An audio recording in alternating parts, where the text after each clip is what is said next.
Hello' guys, মোৰ নাম ৰাকেশ আৰু মানে আজি নতুন ভিডিঅ' এটাত আহিছোঁ মই। একচুৱেলি এইবিলাক টপিকৰ ওপৰত কথা পাতিব নালাগে, কিন্তু মানে এইবিলাক ইমান হুলস্থুল হৈ আছে আমাৰ অসমত গৰুক লৈ কিনি, গৰু মাংস এনেকা তেনেকা এইবিলাক লৈ বহুত হুলস্থুল হৈ আছে। ভাবিলোঁ ভিডিঅ' এটা বনাই দিওঁ বুলি, মানে মোৰ অপিনিয়ন কিছুমান দিম আপোনালোকক। ভিডিঅ'টো যদি ভাল পায় লাইক শ্বেয়াৰ কমেণ্ট কৰি দিব। আৰু মেইন কথাটো হৈছে গৰু বুলি নহয়, গাহৰি বুলি নহয়, ছাগলী বুলি নহয়, চব জীৱ হত্যা মানে মহাপাপ, জানে নহয়। এইটো মই হিন্দু মুছলমান বুলি ক'বলৈ যোৱা নাই, মানে চবকে কৈছোঁ, মানে জীৱ হত্যাই মহাপাপ। আৰু আজিকালি এইটো নামানে মানুহে, মানে আগতে মানিছিলে। আগতে মানুহবিলাক মাংস চাংস ইমান নাখায় হ'লে অকল বলি বিধান যিটো নেকি পূজাত লাগে, অকল সেই বস্তুটো পূজাৰীৰ আগত গৈ কিনি দিয়ে। পূজাৰীয়ে মন্ত্ৰ চন্ত্ৰ মাতি কিনি বলিটো দিব পাৰে, নহ'লে মানে কোনো জীৱ হত্যা কৰা নাছিলে আগৰ দিনত, মানে সত্য যুগত।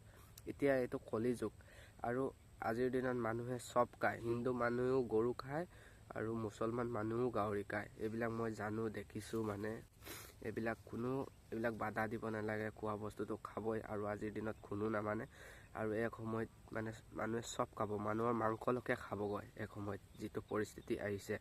আৰু এইটো হেমন্ত মামা ছাৰে এনেকুৱা কৰিব নালাগে। কোনে কি খাইছে খাব দে, সেইটোত মেটাৰ নাই।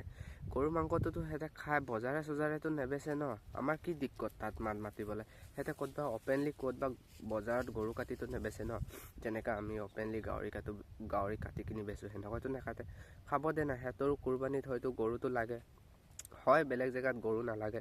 আৰৱীয় কাণ্ট্ৰিবিলাকত গৰুটো পাবলৈ অলপ টান হয়, সেইটো কাৰণে দুম্বা, ছাগলী, উট সেইবিলাক মানে বস্তু কাটে। কিন্তু আমাৰ অসমত বুলিয়ে নহয়, আমাৰ ইণ্ডিয়াত মানে গৰুটো মানে এভেইলেবল। সেইটো কাৰণে গৰু মাংসটো সিহঁতে গৰুটো কাটে আৰু খায়।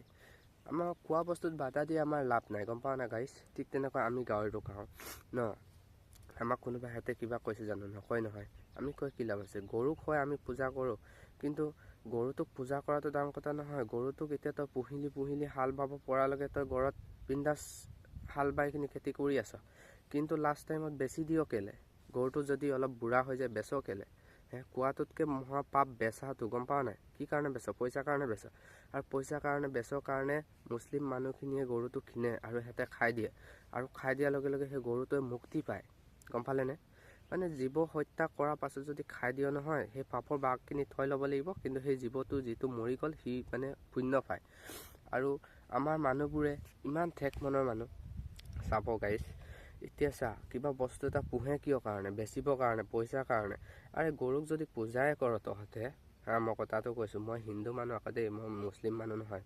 গৰুক যদি তহঁতে পূজাই কৰ, তেনেহ'লে গৰুটোক বেচ কেলৈ? গৰুটোক মাৰ কেলৈ? হাল বোৱাও কেলৈ?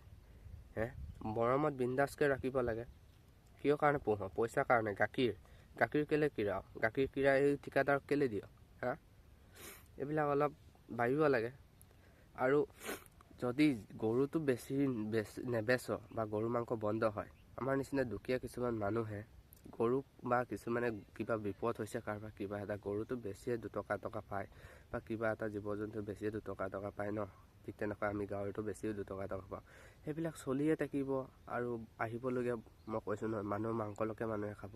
এইবিলাক বাধা দি লাভ নাই, মানে দুনীয়াখন চেঞ্জ হৈ গৈছে, আগৰ টাইম নহয় এইটো।